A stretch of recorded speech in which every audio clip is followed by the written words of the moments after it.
Yes, indeed. It is called Lothric,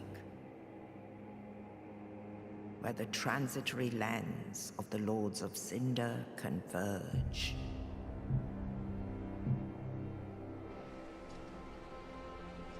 In venturing north, the pilgrims discover the truth of the old words. The fire fades, and the lords go without thrones.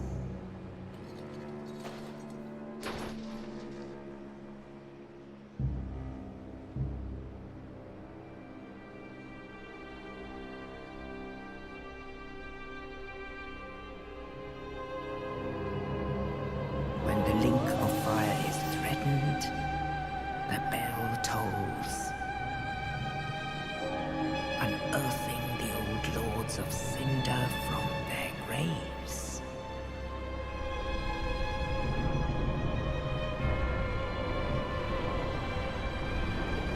Aldrich, saint of the deep,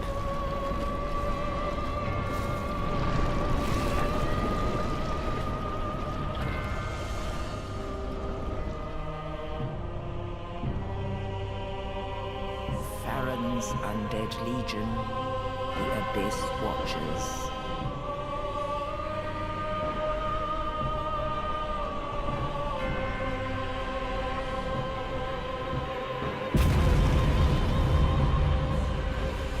And the reclusive lord of the profaned capital.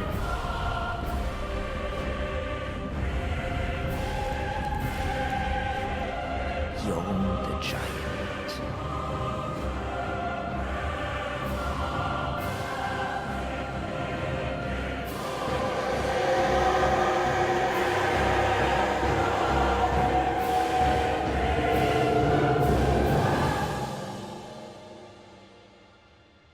Only in truth, the lords will abandon their thrones.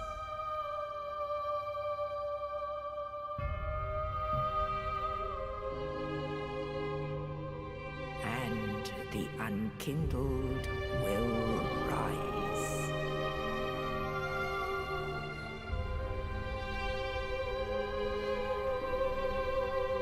Nameless, accursed undead, unfit even to be cinder. And so it is that ash seeketh embers.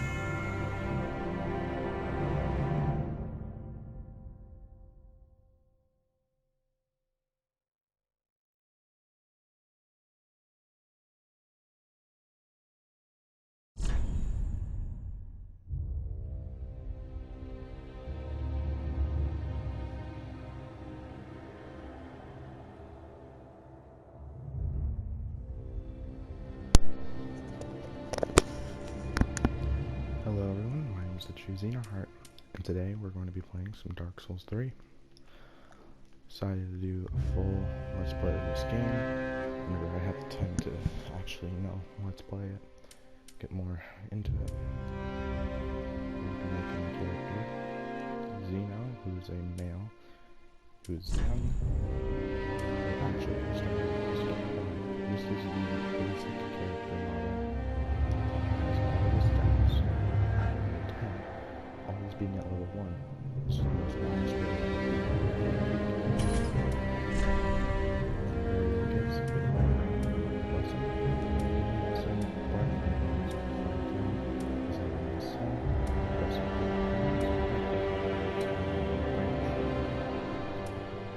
The life ring gives you more life, obviously.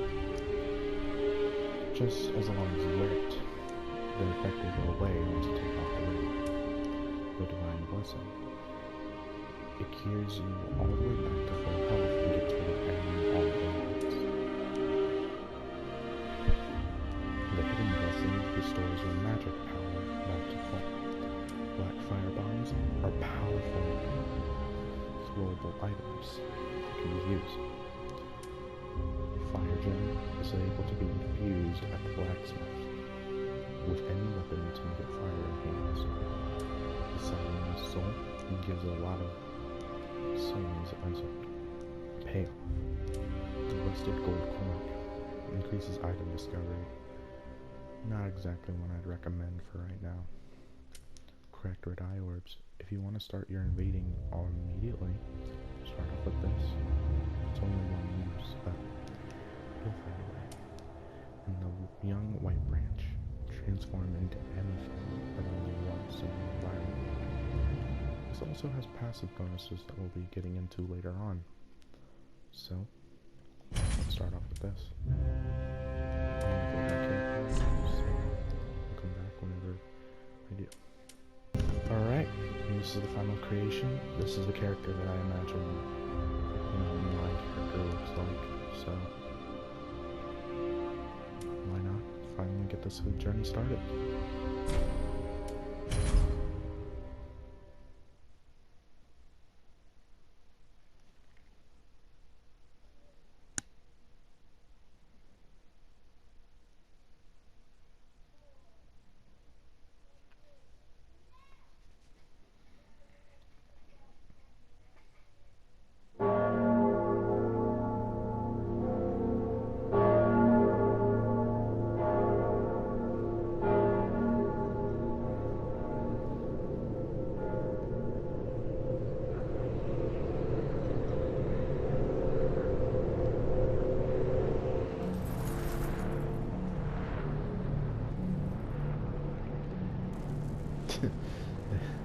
The ponytail. I wasn't trying to make the ponytail a part of the character. The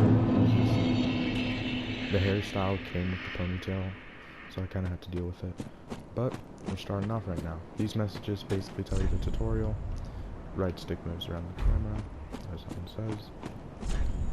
R1 for a regular attack. R2 for a strong attack. For this weapon, it's a leaping attack more so. Press R3 to lock onto a target.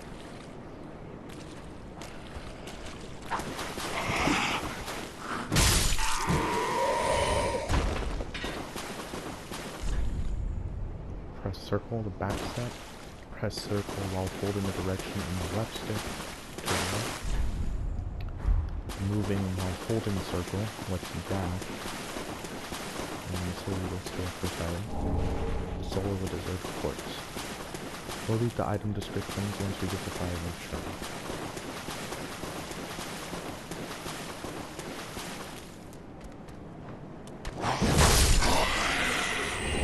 This guy, he gives us a Fading Soul, one of the first enemy dropped weapons, and this will give us the Ash and Estus Flask.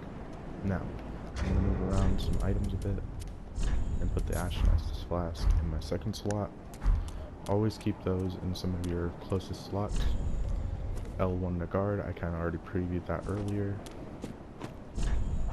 When you're behind an enemy, press R1 to do a critical hit. This is mostly called a backstab, as people say. Every weapons, their variety has a different type of backstab. One can do more damage, one can do less damage. One can do multiple hits, stuff like that. Now, left trigger to parry, R1 to riposte after a successful parry. Now, you might notice that there's an icon right at the bottom of my shield where it's displayed.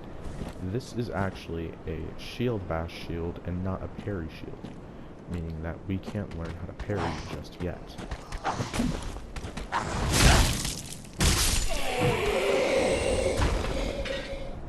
Shield bash shields are not the best in my opinion. I would say that parry shields are better, but we'll get to those later. Press L1 and R1 for a kick. You have to do those right at the same time, otherwise you will just do a normal attack. Let's sneak up on this guy and do another backstab. But this time, I'll show you the fist backstab.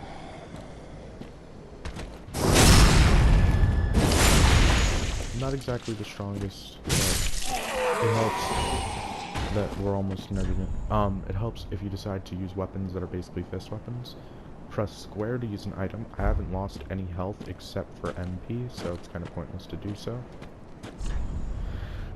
Press triangle to two-handed weapon, and press L2 while doing a two-handed to use the weapon skill. Now, for the club's weapon skill, it's enraged or something. It gives you a damage boost that lasts for a limited amount of time, but damage boost is a damage boost either way, so we'll keep it around.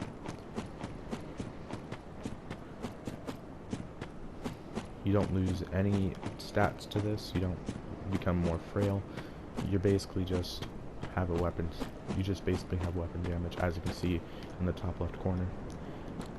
This is bonfires, restore, many things. Restores all of your stats to full HP. It restores all of your stats. So, in the top right corner, we have a red bar, a blue bar, and a green bar. The green bar represents stamina. Stamina replenishes over time as long as you aren't really attacking. The blue bar represents our FP, or basically what it costs to do skills and stuff. As you saw, it took off FP during the shield bash and during the time that I used the weapon skill. Now, the red bar obviously would insinuate that that's our HP bar. Once that reaches 0, we will die unless there's a certain buff that affects that. It also restores your Estus Flask. So the Estus Flask are your only way so I highly recommend keeping your health as high as possible. Another Fading Soul for later.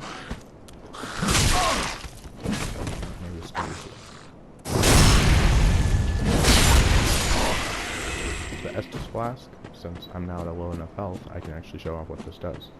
What it does is it heals you all the way back to full HP, or heals a certain amount of HP, not all the way back to full yet. While dashing, press L3 to jump. Well, obviously.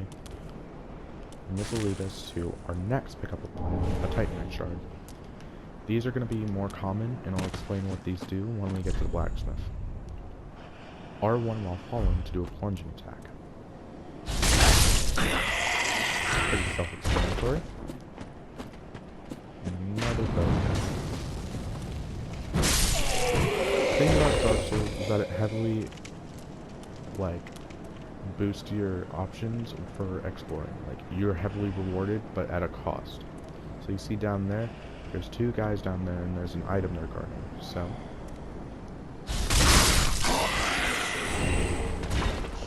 now, remember earlier they said that if we do L3, we can kick and then post. Pretty good run as of right now. They're in the first area. We've only lost one Estus Flask. Now, we're gonna get to the first boss of the game when I get my Estus back, because I want to become fully prepared. Going in deprived is probably one of the hardest things about this game. You start off with a subpar weapon, a bad shield, and you're kind of stuck with that until you get the fire. So right now, we'll just make sure that we don't lose anything. Maintaining a full health bar is always best.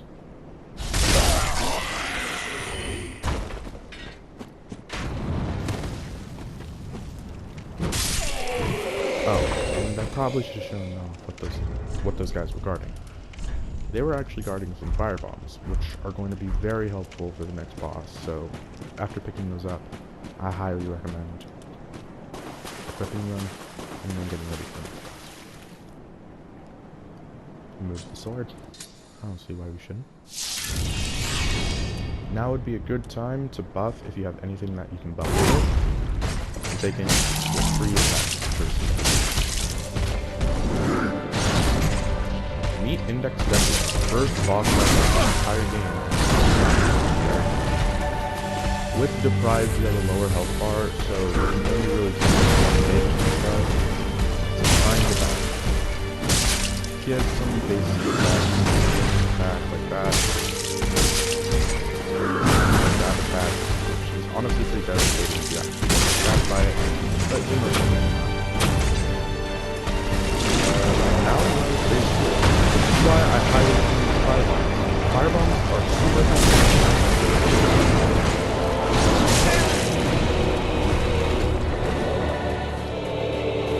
Always make sure that you have time to back off and deal with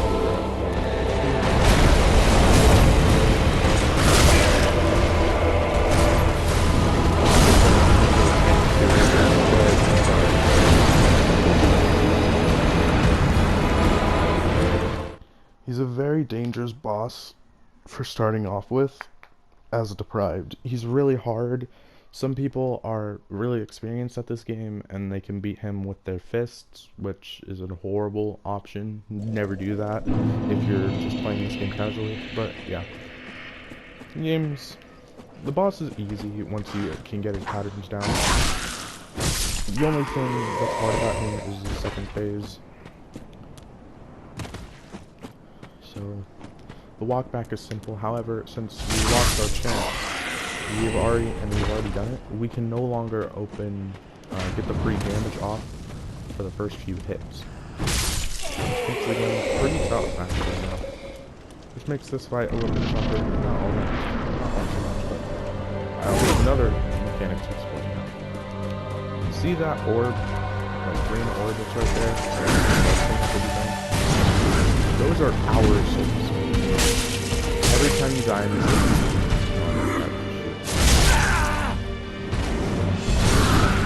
every time you die in this game, you drop all the souls that you had, which are accumulated in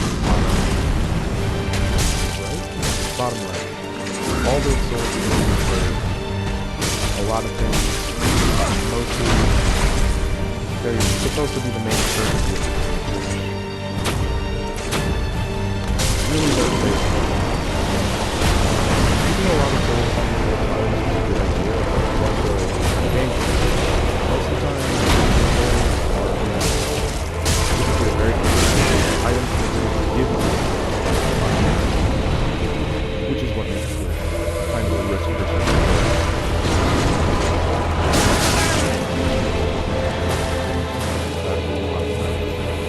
This is what makes the game very dangerous.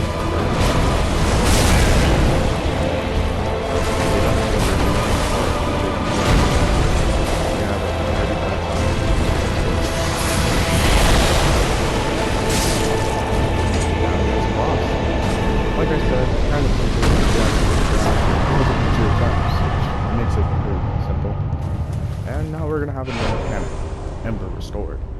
Ember is basically an extra life bar that you have at all times. You're always gonna have an extra health once you're embered, and you almost have no real reason to get rid of it. Oh, I just realized I didn't restore anything because I didn't sleep with the bonfire. Embers are your bread and butter. Once you die, your ember is taken away and you're back to the normal health bar that you have. So, it's always a good idea to be embered after every attempt that you die. And if you're not embered and you fight a boss, you'll actually regain the ember back after defeating said boss. And we got our next item on the floor. The Broken Straight Sword. Jeez. You can press the left or right side, sorry, I'm not really paying attention. Press the right side to open the menu. Kind of been doing that for a while now. Get rid of the dark sign and the way of the white circlet. Move the black separation crystal to the very back. Well, and I guess we can start going. We got another item right there, so why not deal with that?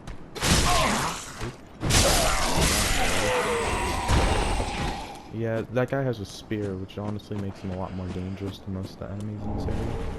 And over here we got a homeward bone. Like I said, I'll be going over all the items when we get to Firelink, and then after we get into Firelink, we will finally just be talking about them as soon as we pick them up. So, I'm mostly going to be planning on doing all the quest lines, Makes it a lot easier on you guys and me if you want to play this game.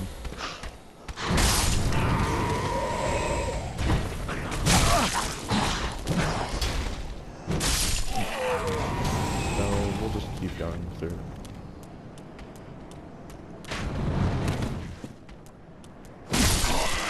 What I just did was a running attack. If you hold right trigger and not hold right trigger. If you hold the dash button while you're dashing and you just press any of your attacking buttons, you'll do a dashing attack, which will allow you to actually do some damage for when you're prepared. It only does a little bit less than your normal attack, so use it whenever you think you can actually kill the guy easily. That is a dog. And there it goes. In Dark Souls, dogs are actually some of the hardest enemies to kill because of how fast they are. And most of the times, dogs are in packs. There are normally one or two. That is the first instance where there's only one of them. I guess we can keep going. We won't want to go inside just yet. There's still a lot of items around this area. Like right here. The East-West Shield is the first weapon, the first piece of shield that we have in the game. Which actually, if you want to use the class I went with, the first parry shield. We'll get over that inside Firelink, and you probably saw that there's a guy over here, in like that one frame where I was looking over at him. You don't want to fight him just yet. He's actually pretty dangerous if you have no way of dealing with him. And as a deprived, you're at really low standards for what you could be at, so it's not recommended to fight him. We'll keep going along, and right around this corner, we got more homeward bones, or a homeward bone. And that should be about it. Alright, looks like we're going inside finally.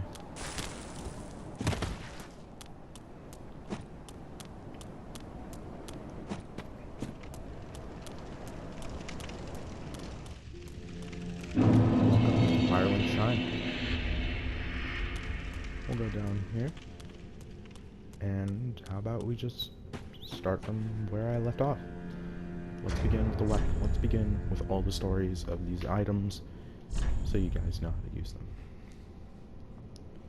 Let's start off with the very first one, the broken straight sword. A straight sword with a broken blade, a weapon that has no exceptional qualities. Only a mad hollow would choose to fight with this. Its skill is stance. While in the stance, your normal attacks to break the guard from below, and strong attacks to slash upwards with a forward lunge. Only neither move will appear impressive with a broken sword. Kinda the worst weapon in the game, besides fist. A broken straight sword can be viable if you build it completely, but don't use this. It's not a good weapon in any means. The club. A simple wooden club, characterized by savage leaping attacks, as we saw with the charged R2. This crude bladeless strike weapon is effective against most foes, and can break the guard of the shield. So, it's actually pretty good. But the skill is called War Cry, not what I said earlier. Let out a spirited war cry that temporarily boosts attack and enables special consecutive strong attacks. Easily a really good ability that another weapon that we might find later on is able to be used with. The plank shield. A makeshift shield cobbled together from wood planks. It provides minimal protection and at the cost of moderate humiliation. Its skill is shield bash. Without lowering your guard, strike the enemy with a shield to knock them back or stagger them. Works well equipped in either hand. Not exactly the best version of the shields. There are two different types of shields in the game besides this one, and one of those we're going to be going over right now. The East-West Shield, a wooden shield decorated with an ancient symbol of a two-headed eagle. Close to a small shield in size, wooden shields are light, manageable, and offer relatively high magic absorption. This one is a parry shield. Repel an attack at the right time to follow up with a critical hit. It works while equipped in either hand. So I think that's a bit of an upgrade over our measly plank shield. But as you can see, we don't really have any armor except for this. The loincloth. A terribly worn waistcloth. The deprived only managed to rummage just enough cloth to protect their vital parts. How convenient for them. Alright, and now I think it's time that we go over the items. Starting off with the Estus Flask. The undead treasure, these dull green flasks. Fill these with fill Estus at bonfires and drink the restore HP.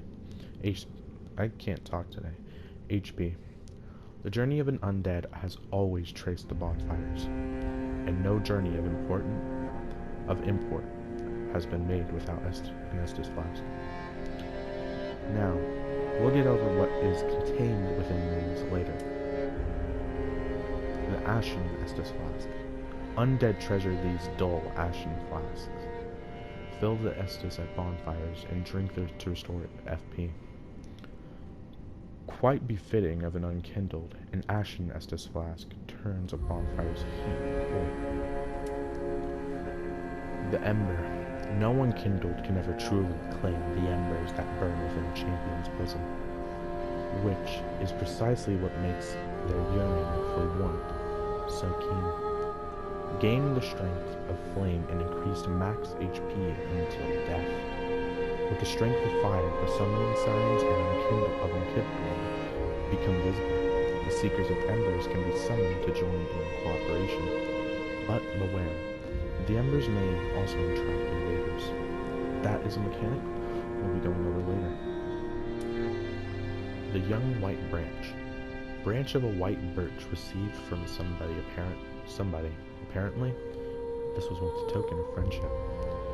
Use this to become something that blends into the surroundings, though the branch will unfortunately be consumed. Perhaps treasuring the memory is more important. So, it does exactly what it says. Turns you into something around the area. However, I don't think I'll be using these much that round. Bone fragment reduced to white ash. Return to the last bonfire used for rushing, or the shrine bonfire. Bonfires are sustained by bones of the undead. In rare cases, their previous owner's strong urge to seek bonfires enchants their bones with the homeward instinct. The Dark Sign. This is a sign of an accursed undead. This dark sign returns its bearer to the last bonfire rested at, or the bonfire at Firelink Shrine, but at the cost of all the souls held. Carriers of the dark sign are reborn after death, and eventually lose their minds, returning hollow. So, it is so, and so it is they are driven from their homelands. The Fading Soul. We have 4 of these from how many enemies we killed. A Fading Soul of a corpse. Use it to gain a smattering of souls. Let the Firekeeper transform the summoned soul into a source of strength, for to be enkindled is to be a vessel of souls. You might be wondering who the Firekeeper is. We'll get to her later. The Soul of a deserted corpse. Use it to acquire souls.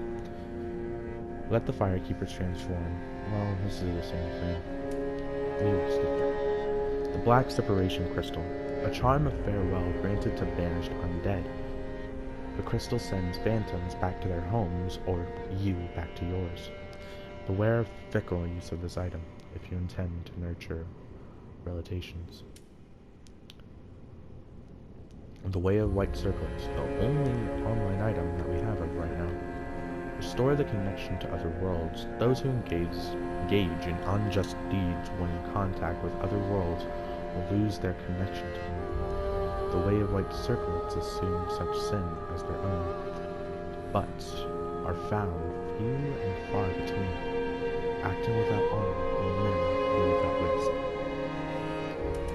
I think now might be a good time to use our swords. Oh, but wait, I forgot one item. There isn't really like much just know it's better. It's a worse version of the Black Fire ones. I guess we should use our souls.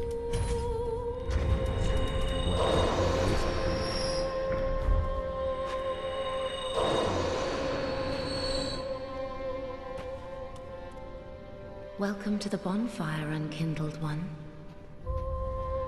I am a firekeeper.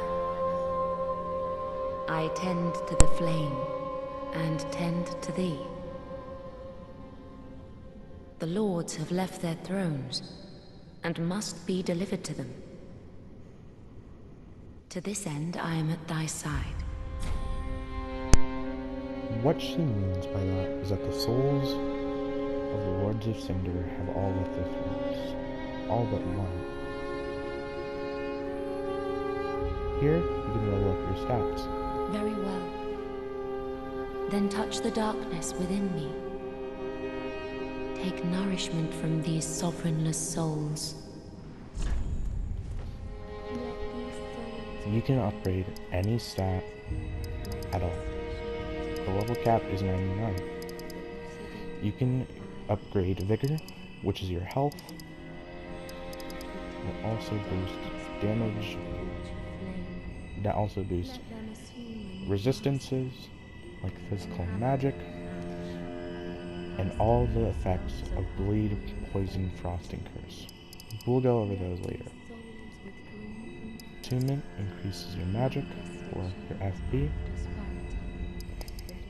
Endurance increases your stamina, which allows you to run or do actions a lot more. Vitality increases how much you can carry it with you. Strength increases how much damage your weapon can do, and also makes it to where you can hold a certain amount of weapons. Dexterity increases the same for weapons, however, it is also a way to wield certain weapons. Intelligence increases your magic and your resistances, all while also making it a thing to carry certain weapons. Faith increases your magic and resistances, same as intelligence basically, along with being something that makes it to where you can carry certain weapons. And luck will increase your item discovery, and how much you can do with those resistances. Most of the time, it will actually make it do a lot more. We'll wait for it. Ashen One, to be unkindled is to be a vessel for souls. Sovereignless souls will become thy strength. I will show thee how. Ashen One, bring me souls plucked from their vessels. Farewell, Ashen One. May the flames guide thee. What she means by that is that whenever you think you have enough souls, come back to her and you can level up. Pretty simple. A pleasure to make thine acquaintance, Ashen One. I am but a humble handmaid of the shrine. Weapons, armor, trinkets, and spells. I've lots of little things to ease the burden of a weary traveler. And yes, I'm undead too, but not so charitable as to give my goods away. Ashen One, fetch souls and bring them to me. As is thy wont? No?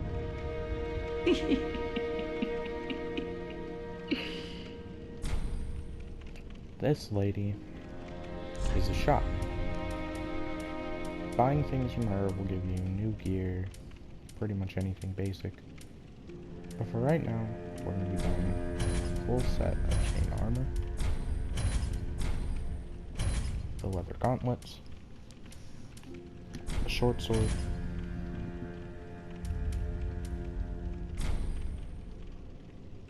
a white soapstone, and a leather shield. We will come back from this with more important items And here, looks like I can show this item info. A beast urn filled with black powder. It explodes inflicting fire damage. Fire damage, which differs from physical damage, is highly effective against creatures of flesh, beasts, and other foes that might naturally have cause to fear the flame. Well, I don't want to waste any more souls yet, so we'll be Ashen One, be sure to bring more souls.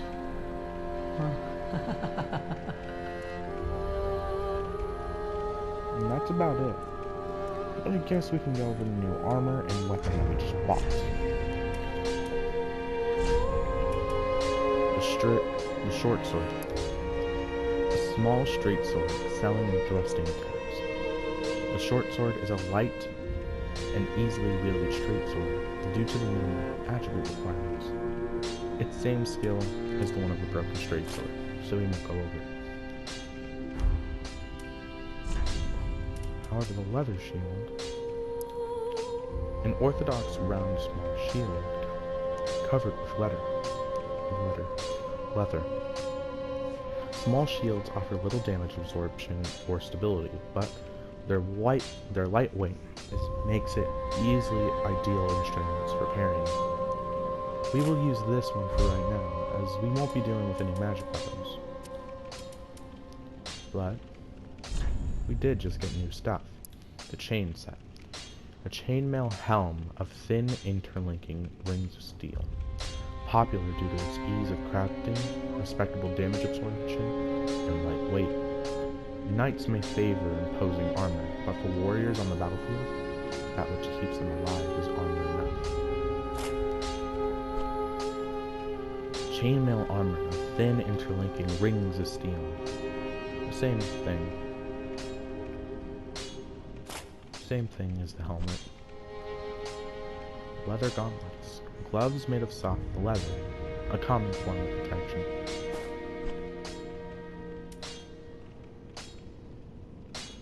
The same as the other two chainmail items. But now, we are actually looking like people. We're actually looking like we can take some hits from enemies. But who's this? Well, a newcomer, I see. I am Andre. I serve at this shrine as a humble smith, forging weapons. You're in search of the Lords of Cinder, I trust. A toilsome journey, I'd wager. You'll require good arms. Let me smith you weapons. I am a smith. Such is my purpose. Here we can reinforce our weapons with the Titanite shard that we picked up earlier. Remember that? We can also infuse our weapons with sharpness, rawness, fire, and return them to normal. But we don't really have anything to infuse them with. Can't repair anything because nothing's broken, but we can allot our Estus. As of right now, I recommend picking up 4 Estus Flask, because we don't really have much less. We can reinforce our Estus Flask, but we don't have an Estus shard. We could talk to him, but he basically says the same thing.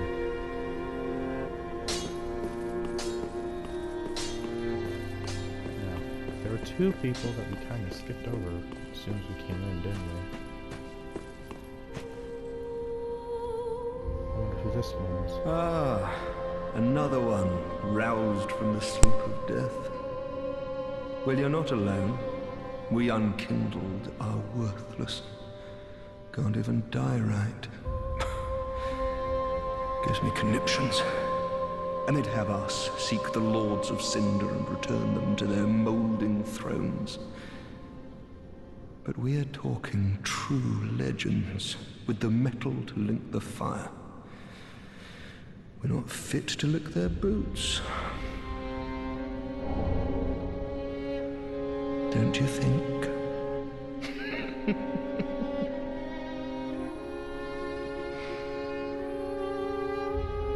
a sick joke. Asking us to seek the Lords of Cinder and return them to their moulding thrones. We're talking true legends. What a start.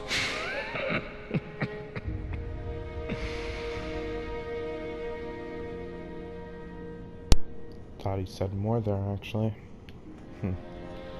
But talking to this guy gives you the ability, or the emote, collapse.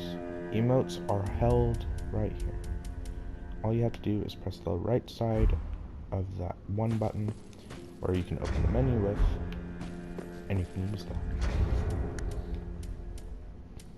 We will put our embers here for right now. Who's the last guy?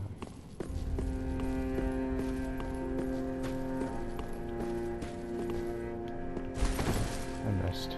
I've played this game so many times and I can still fail that.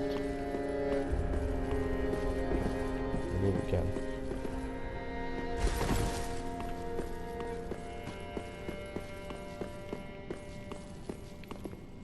Okay. O thou unkindled, and a seeker of lords, I am Ludleth of Corland. Look not in bewilderment as I say. I linked the fire long ago, becoming the Lord of Cinder. If substantiation be thy want, set thine eyes upon my charmed course. This sad cadaver, no need to be coy. Have a closer look. Knowest thou of our purpose? 5 thrones will take 5 lords as kindling for the linking of the fire. The fast fading flame must be licked to preserve this world. A reenactment of the first linking of the fire. So it is, I became a Lord of Cinder. I may be but small, but I will die a Colossus. What he basically tells you Now, do not be away is overlong. why all of these thrones are here. Each one is reserved for a Lord of Cinder. The one next to him, the one next to him, and all of these other 3 have left their thrones, because they do not want to suffer the same fate they did all that time ago. But if you go around to the back of these thrones, you can read who they are reserved for. Saint Aldrich of the Deep. The man we just talked to. Ludith, the Exiled. If you were paying attention, you would have noticed his name was actually different. Right here. The Holy King Lothric. The last hope of his line.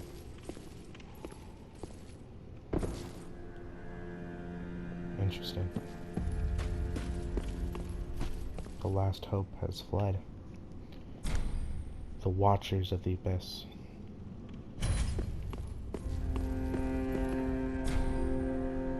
Yorm the Giant of the Profane Capital.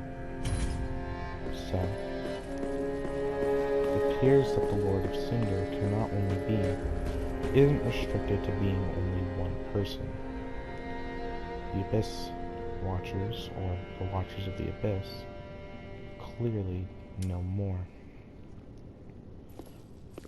Yorm the Giant is one of the few giants, actually, that we know of.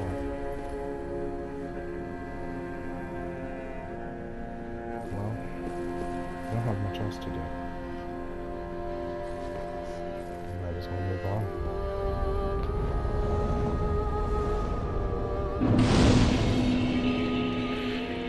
With the bonfire being lit,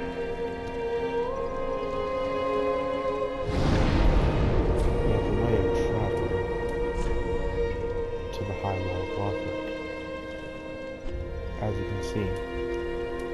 what these descriptions, especially the one about the homeward bone and the Estus Flask, said were true.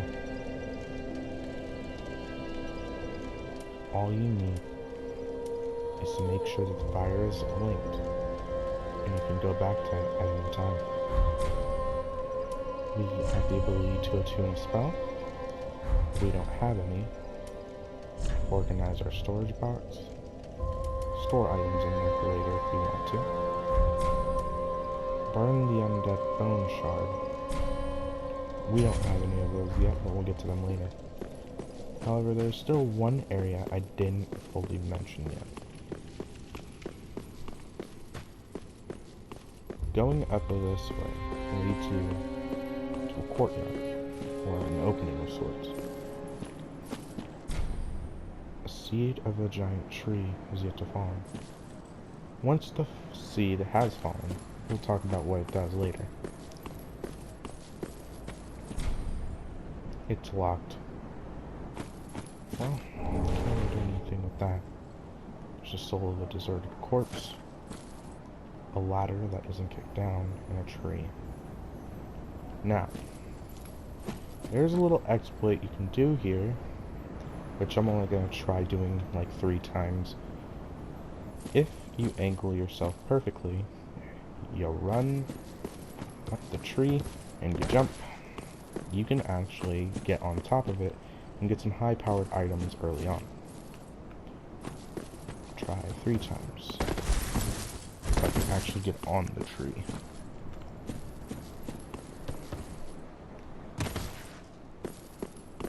That's 1.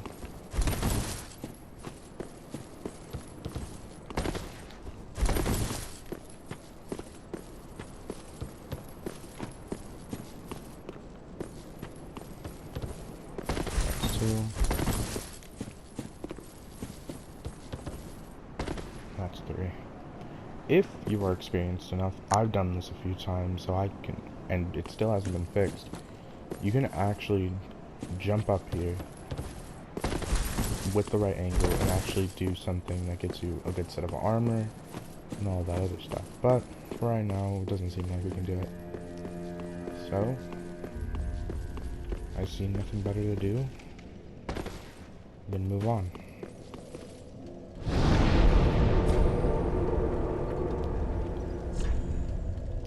Next time on Dark Souls 3, we figure out what is hell at the high wall of Lothric. See you guys next time.